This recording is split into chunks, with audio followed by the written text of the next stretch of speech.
வணக்கம். அன்பார்ந்த சுபிக்ஷா டிவி நேயர்களுக்கு உங்கள் ஜோதிடர் ஜேஎம்எஸ் சந்திரமௌலியின் பதிவு. இந்த பதிவில் நம்ம பார்க்க இருக்கிறது சனி, சுக்கிரன், செவ்வாய் இந்த மூன்றுமே குரு நட்சத்திரத்தில் பயணிக்கிற நாட்களில் அசுப பார்வையாக என்ன பலன் கொடுப்பாங்க, சுப பார்வையாக என்ன பலன் கொடுப்பாங்க, கிரக சேர்க்கையாக என்ன பலன் கொடுப்பாங்க அப்படிங்கிறத பற்றி தான் இந்த பதிவு. மிதுன லக்ன அன்பர்களுக்கு சனி கிரகம் டிசம்பர் 27 குரு நட்சத்திரத்தில் போகிறார். நம்முடைய லக்னத்திற்கு 9ஆம் பாவமான கும்பராசியில் குருவாக செயல்படுகிறார். இப்போ குரு நமக்கு 12ல் இருக்கார். அதனால் இது உழைப்பு சார்ந்த அத்தனை விஷயத்துக்கும், தொழில் சார்ந்த விஷயத்துக்கும் நன்மை தரும். அகம் சார்ந்த விஷயம்னு சொல்கிறது இப்போ ஒரு சொந்த பந்தம், ஒரு படிப்பு, மேல்கல்வி மற்றும் பிரயாணங்கள், பூர்வீகம் சார்ந்த விஷயங்கள், இதுக்கெல்லாம் கொஞ்சம் தடை பண்ணுது. இது பொது பலன். இப்போ இதில் இந்த குருவுடைய நட்சத்திரம் இன்னொன்று கடகராசியில் புனர்பூச நட்சத்திரம்னு இருக்குது. அந்த நட்சத்திரத்தில் செவ்வாய் வர்றார். செவ்வாய் ஜனவரி 13ஆம் தேதி பூசத்திலிருந்து புனர்பூசத்துக்கு வர்றார் வக்கரகதியில். அப்போ நமக்கு 2ஆம் இடத்துல செவ்வாய், 2க்கு 8ஆம் இடமான 9ஆம் இடத்துல சனி. அப்போ இந்த 9 நாள் செவ்வாய் சனி ஒரு அசுப விளைவை ஏற்படுத்துகிறாங்க. செவ்வாய் இருக்கிற இடத்துலேருந்து சனி 8ஆம் இடத்துலையும், சனி இருக்கிற இடத்துலேருந்து செவ்வாய் 6ஆம் இடத்துலையும் இருக்கிறதுனால இந்த அசுப விளைவு பலன்கள் ஜனவரி 13 to 21 என்ன பண்ணும் அப்படின்னா, சேமிப்பு பணத்தை கரைக்கும். பேச்சினால் நமக்கு ஒரு பேச்சு சம்மந்தப்பட்ட ஒரு ஆதிக்கத்தை குறைக்கும். அப்போ பேச்சு நமக்கு பாசிட்டிவாக இருக்கணும் இல்லையா? அந்த பேச்சுனா நமக்கு அதனால் லாபம் வரணும், ப்ராஃபிட் வரணும், நஷ்டம் வரக்கூடாது. பட் பேச்சுக்கே பிரச்சனை வந்தால் எப்படி இருக்கும்? அந்த மாதிரி இருக்கும். குடும்பத்தில் பேச்சினால பிரச்சனைகள். ஸோ இது 9 நாட்களுக்கு தான். அதுக்கப்புறம் செவ்வாய் கிரகம் மிதுன ராசிக்கே, நம்ம ராசிக்கே வந்துடுறாரு. அப்போவும் குரு நட்சத்திரமான புனர்பூசத்தில் தான் இருக்கார். அப்போ சுப விளைவாக மாறிடுது. சனிக்கும் செவ்வாய்க்கும் ஒரு சுப விளைவை உண்டு பண்ணுறாங்க. அப்போவும் குருவை போல தான் இந்த 2 கிரகமும் செயல்பட போகுது. அப்போ குருவை போல செயல்படுறதுங்கிறது தொழில் சார்ந்த விஷயங்களுக்கு நமக்கு நன்மை தரும்.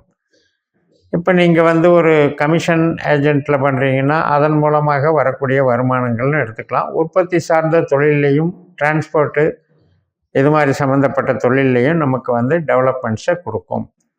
ஒரு வேலை பார்க்குறோம், ஒரு இடத்துல வேலை பார்க்குறோம் அப்படின்னா அந்த வேலை பார்க்குற இடத்துலையே நமக்கு ஒர்க்கு அதிகமாக இருக்கும். ஒர்க்கு அதிகமாக இருக்கிறனால நமக்கு தொழில் பலம் தான். அந்த தொழில் பலத்தை கெடுக்காது. அடிஷ்னல் பொறுப்புகளை ஏற்படுத்திக்கக்கூடிய வகையிலையும் வேலை இருக்கும். ஒரு பொறுப்பில் இருக்கும்போதே இன்னொரு பொறுப்பு கூடுதலாக பார்க்கக்கூடிய ஒரு அமைப்பு, அது மாதிரியும் இன்றைக்கி செயல்படும்.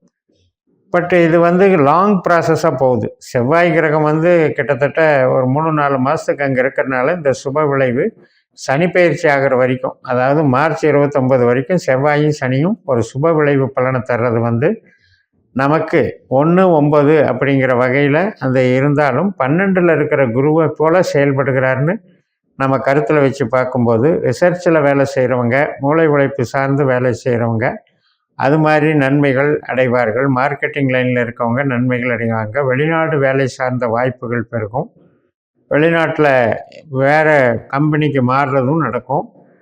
அதே மாதிரி மருத்துவம் சம்மந்தப்பட்டதுலேயும் நல்லாயிருக்கும். அகம் சார்ந்து இப்போ மருத்துவ சிகிச்சைகளுக்காக செலவு பண்ணுறதுங்கிறதும் நமக்கு வாய்ப்பு இருக்குது. இது மாதிரி 12ஆம் இடத்துல இருக்கிற விரய குருவினுடைய தன்மையை இவங்க 2 பேரும் செய்கிறாங்க. அந்த விதத்தில் இந்த 2 பேரும் சேர்ந்துக்கிறாங்க. ஆனால் செவ்வாயும் சனியும் மாறுபட்ட கிரகங்கள் இல்லையா? எதிரும் புதிருமான கிரகங்கள். அவர்கள் அந்த குருவின் மூலமாக ஒன்றிணைகிறார்கள்னு எடுத்துக்கணும். அப்போ ஒரு அப்பா கிட்ட பேசும்போது, பெரியவங்க கிட்ட பேசும்போது ஒரு பிரச்சனைகள், ஒரு சின்ன சின்ன மனஸ்தாபங்கள், அதே நேரத்தில் பூர்வீகம் கோயில் சார்ந்து வேலை பார்க்க போகிறேன், அல்லது பூர்வீகம் நம்ம சொந்த பந்தங்கள் சார்ந்து வேலை பார்க்க போகிறேன்னு போய் அது நமக்கு தேவையில்லாமல் ஒரு அலைச்சலையும் திருச்சலையும் அவமானத்தையும் கொடுத்தாலும் வம்பு தானே. அது மாதிரி விஷயங்கள் நடக்குங்கிறதுனால இந்த எதிர்ப்பு கிரகங்கள் 2மே குருவை மையமாக வச்சு செயல்படும் போது குரு விரயத்தில் இருக்காருங்கிறத ஞாபகம் வச்சு நம்ம இந்த விஷயத்தில் கொஞ்சம் கவனமாக இருந்துக்கணும். அந்நிய நபர்கள் தொடர்புகள் இது சார்ந்து நமக்கு ரொம்ப விரயமாகும் அப்படிங்கிறதும் பண்ணணும். அதாவது பூர்வீகம் சார்ந்த செலவுன்னு எடுத்துக்கலாம். நம்முடைய சிந்தனை சார்ந்து ஏதோ ஒன்று நமக்காக செலவு பண்ணணுங்கிறது ஒரு அந்த விதி சூழல் வந்து அமைஞ்சிரும்ங்கிறது. இதுக்கிடையில் சுக்கிரன் வந்து கும்பத்துக்கு வந்து அவரும் இந்த குரு நட்சத்திரத்தில் சனியோட ஜாயின் ஆகிறார்.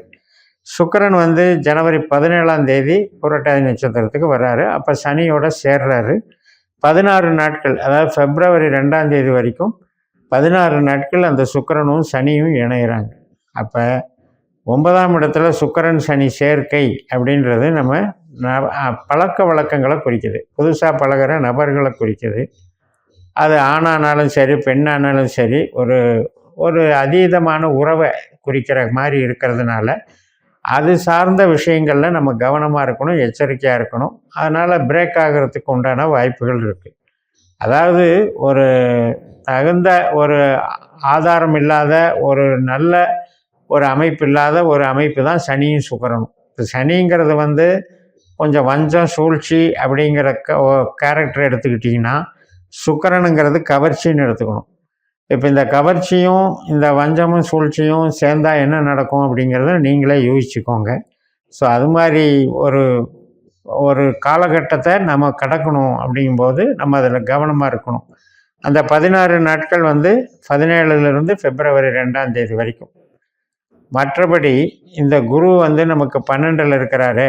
அவர் என்ன செய்வார் அப்படின்னா, இப்போ உங்களுக்கு குரு திசையோ புத்தியோ அந்தரமோ நடந்தால் குரு வந்து நமக்கு சந்திரனை போல் வேலை செஞ்சிட்ருக்காரு. நமக்கு ஏதோ ஒரு வகையில் வருமானத்தை கொடுக்குறாரு. சந்திரன் வந்து டெய்லி நகரக்கூடிய கிரகம். அதனால் சந்திரன் போகிற போக்கில் அது தினம் வந்து ஒவ்வொரு மாறுதல்களை கொடுத்து நமக்கு வருமானம் சார்ந்து மூலதனம் சார்ந்து அல்லது வரவேண்டிய பணம் சார்ந்து நன்மைகளை செய்யக்கூடிய அமைப்பை வச்சுருக்கு. இப்போ இதே செவ்வாய் திசா புத்தி அந்தரம் நடந்தாலும் நமக்கு வந்து தொழிலுக்கு நல்லா இருக்குது, உறவுக்கு நல்லா இல்லைன்னு எடுத்துக்கணும்.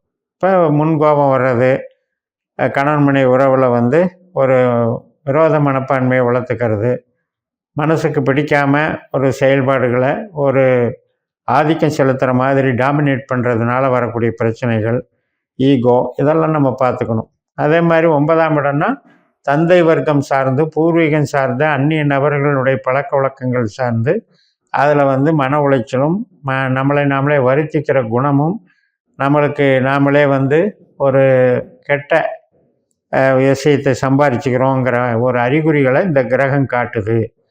சனி சுக்கிரன் என்பது கிரக சேர்க்கையின் பலனாக நமக்கு வெளிப்படுகிறதுனால அந்த மூமெண்ட்ஸில் வந்து நம்ம கவனம் வைக்கணும். அதே மாதிரி செவ்வாய் மிதுனத்துலேயும் சனி நமக்கு 9லேயே அதாவது கும்பத்துலேயும் இருக்கிறது வந்து சுப விளைவுன்னு பேர். 1-9ங்கிற கான்செப்ட் வந்து சுப விளைவு.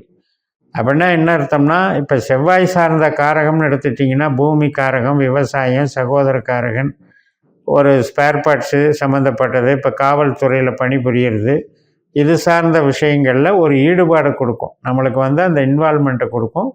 இந்த சனி செவ்வாயினுடைய அந்த 1-9 சுப விளைவாக நமக்கு அது வேலை செய்யும். அதே மாதிரி சனி கிரகம் என்பது பப்ளிக் சர்வீஸ்ன்னு எடுத்துக்கலாம். நம்ம வந்து கமிஷன் வகை அல்லது வந்து சொசைட்டி சார்ந்து வேலை பார்க்குறது, ஒரு இப்போ கூட்டுறவு பேஸில் வேலை பார்க்குறாங்கள்ல அந்த மாதிரி, மற்றும் அரசியல் கட்சிகள் சார்ந்து வேலை பார்க்குறது, இது மாதிரி எல்லாம் வந்து சங்கம் அசோசியேஷன் சார்ந்து வேலை பார்க்குற பொதுநல சேவை அப்படின்னு எடுத்துக்கிட்டாலும் இந்த சனி வந்து நமக்கு குரு மாதிரி வேலை செய்கிறதுனால அலைச்சல் திருச்சல் உண்டு. சொந்த தொழில் செய்பவர்களுக்கு விரயம் உண்டு என்று சொல்லி நிறைவு செய்கிறேன். இந்த சேனலை சப்ஸ்கிரைப் பண்ணி ஷேர் பண்ணுங்கள். உங்கள் தனிப்பட்ட ஜாதக பலாபலன்களை என்னுடைய வாட்ஸ்அப் நம்பரில் தொடர்பு கொண்டு பலன் பெறுங்கள். உங்களிடமிருந்து விடைபெறுகிறேன். உங்கள் JMS. நன்றி, வணக்கம்.